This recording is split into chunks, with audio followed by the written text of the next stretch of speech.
My name is Miwa Monsaka, a member of Daisy Care Zambia. Today I wish to share with you one of the mental disorders that affect us as human beings, and this is obsessive compulsive disorder. Obsessive compulsive disorder is a mental disorder in which one has excessive repetitive thoughts, feelings, images that lead one to having anxiety and begin to have repetitive behavior. It is important to note that one has got no control over these feelings and images and the behaviors that they tend to adapt to. Obsessive compulsive disorder has no known cause. However, there are certain factors that contribute to one having obsessive compulsive disorders. These are environment, brain biology and structure, genetics, as well as certain beliefs. There are certain risk factors that make one become susceptible to having obsessive compulsive disorder.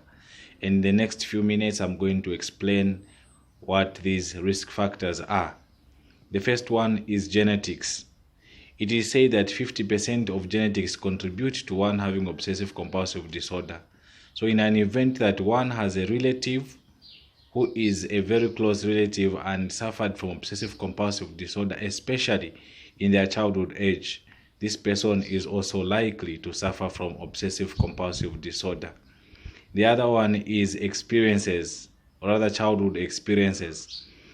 Children who were exposed to abuse and traumatizing situations are most likely to suffer from obsessive compulsive disorder because of the experiences that they had that were traumatizing in nature.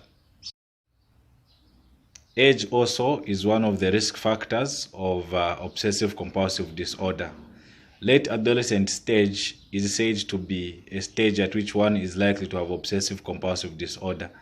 However, the risk drops with age. The other risk factor is mental disorders.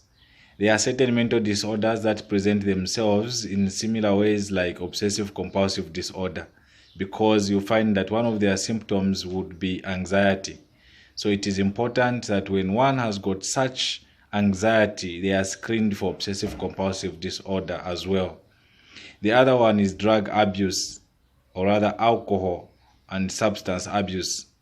This can also contribute to one having obsessive compulsive disorder in the sense that the substances taken can alter the chemical reactions in the brain. Symptoms of obsessive compulsive disorder could either be obsessions or compulsions, or even both obsessions and compulsions.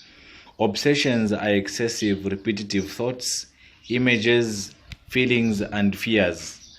So in this case, one with obsessive compulsive disorder could present with obsessions. One would have fears of getting dead or contaminated, fear of losing something, fear of harming coming their way.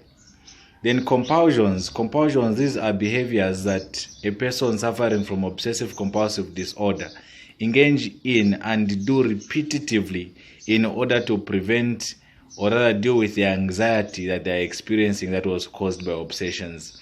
This could be excessive cleaning, always checking the door if it is closed, even when they actually closed the door before. It is also important to note that one may have such symptoms and yet not suffer from obsessive compulsive disorder. Obsessive compulsive disorder is difficult to diagnose because it presents itself with certain symptoms that other mental disorders present too. However, the DSM-5 criteria helps to be able to identify what kind of a mental disorder one is suffering from. Obsessive compulsive disorder cannot be prevented. However, early treatment and screening can help one who is suffering from obsessive compulsive disorder to be able to deal with the symptoms and the anxiety that they are experiencing. Obsessive compulsive disorder can be treated in two major ways. The first one is cognitive behavioral therapy, which is a talking therapy. The patient is helped to begin thinking and addressing the anxiety that they're experiencing in a different way. The other one is medication. This medication, mostly it is antidepressants that are going to help this client who's suffering from obsessive compulsive disorder deal with the depression as well as the anxiety that they are experiencing. It is important that when you as an individual is experiencing anxiety, repetitive thoughts and behavior, you take time to visit a health center so that you can be helped as soon as possible in order to prevent the condition from becoming worse. Thank you very much for listening.